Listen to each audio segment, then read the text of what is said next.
әр дәретхананың алдында тұрған ВС әріптерінің мағынасы қандай? Бұны бүкіл жерде көреміз, бірақ мағынасын білмейміз. WC деген ағылшын тілінен water closet, яғни су бар шкаф. Бұрын дәретханалар алғаш шыққан кезде олар шкаф сияқты кішкентай болатын және ішінде су ағатын. Сол үшін water closet дейтін.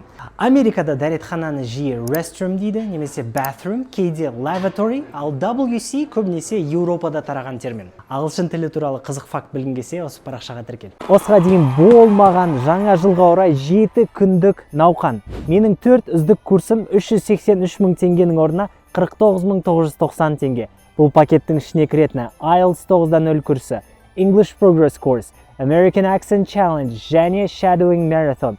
Алғашқы болып тіркелген 30 адамға бонус Discipline, Energy and Time Management лекция. Егер сіз ағылшынды бастап, тастамау үшін не керек екенін білгіңіз келсе, бұл бонус сізге керек.